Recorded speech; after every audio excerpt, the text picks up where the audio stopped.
शादी के 3 साल हुए थे और एक दिन प्रिया के मन में ख्याल आया, क्या होगा अगर मैं अपने पति राजेश को छोड़कर चली जाऊं? पति का रिएक्शन क्या होगा? फिर वह क्या करेगा? इसी विचार के चलते पति की परीक्षा लेने के लिए उसने चिट्ठी लिखी। उसमें लिखा, आपके साथ रहकर बोर हो गई हूँ। मुझे अब इस गृहस्थी से कोई लगाव नहीं है। मैं तुम्हारे साथ एक पल भी नहीं रह सकती। इसलिए मैं तुम्हें और इस घर को छोड़कर जा रही हूँ। उसने वो चिट्ठी टेबल पर रखी और खुद कमरे में जो पर्दा लगा था उसके पीछे जाकर छुप गई। थोड़ी देर बाद पति राजेश ऑफिस से घर लौट आया। उसे घर में अपनी पत्नी कहीं नहीं दिखी। फिर उसकी नज़र टेबल पर रखी चिट्ठी पर पड़ी। चिट्ठी को उठाकर उसने पढ़ा। थोड़ी देर तक बिल्कुल शांत रहा, कुछ नहीं बोला। फिर उसने उसी चिट्ठी में पीछे कुछ लिखा और अपने मोबाइल में गाने बजाकर जोर जोर से नाचने लगा। फिर उसने अपने कपड़े बदले और अपनी एक फ्रेंड को फ़ोन लगाया और कहने लगा, मैं आज आज़ाद हो गया हूँ। मेरी बीवी को आखिरकार ये एहसास हो गया है कि वह मेरे काबिल नहीं है। इसलिए वह खुद ही मुझे छोड़कर हमेशा के लिए चली गई है और मैं अब आज़ाद हो गया हूँ। तुमसे अभी सामने वाले बगीचे में मिलना चाहता हूँ। फटाफट वहाँ आकर मुझे मिलो। ऐसा कहकर पति घर के बाहर निकल गया। दोनों आंखों में आंसू की धारा लिए पत्नी पर्दे के पीछे से बाहर निकली। उसके हाथ थर-थर काँप रहे थे। काँपते हाथों से उसने टेबल पर रखी वो चिट्ठी उठाई और पढ़ी।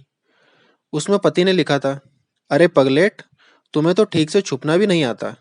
पर्दे के नीचे से तुम्हारे पैर दिख रहे थे। तुम जल्दी से गर्मा गर्म चाय बनाओ। मैं सामने की दुकान से बिस्किट लेकर आता हूँ। मेरे जीवन में खुशी तुम्हारे आने से है। आधी खुशी तुझे सताने में है और आधी तुझे मनाने में। आखिर लास्ट में तो हम दोनों ही साथ रहेंगे ना।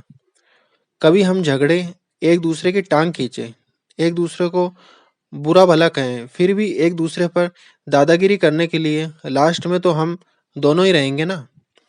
जो बोलना है बोलो, जो करना है करो। जब चश्मे गुम जाएंगे तब एक दूसरे के चश्मे ढूंढने के लिए लास्ट में तो हम दोनों ही रहेंगे ना। कभी मैं रूठ जाऊं तो तुम मुझे मनाना, कभी तुम रूठो तो मैं तुझे मना लूंगा। एक दूसरे को लाड़ लड़ाने के लिए आखिर में तो हम दोनों ही रहेंगे ना। जब नजर कम आएगा, सुनाई भी कम देगा, तब एक दूसरे को ढूंढने के लिए हम दोनों ही होंगे ना।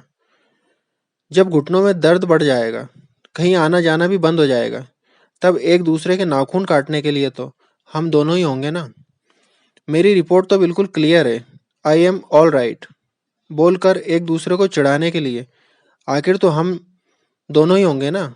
जब हम दोनों का साथ छूटेगा, अंतिम विदाई होगी, तब एक दूसरे को माफ करने के लिए आखिर हम दोनों ही होंगे ना। आखिर में सिर्फ हम और सिर्फ हम दोनों ही होंगे ना।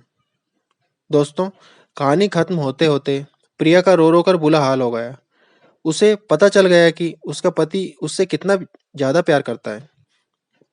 आप भी सच सच बताना, क्या इस कहानी को पढ़ते पढ़ते आपकी आंखों में भी पानी आया या नहीं? तो दोस्तों, आपको ये पति पत्नी की बहुत ही प्यारी, दिल को छू लेने वाली भावनात्मक कहानी कैसी लगी? हमें कमेंट करके आप जरूर बताइए। चैनल पर नए हो तो चैनल को सब्सक्राइब जरूर कीजिए। हम आपके लिए ऐसी ही प्यारी कहानियां लेकर आते रहेंगे। कहानी सुनने के लिए दोस्तों आपका बहुत बहुत धन्यवाद।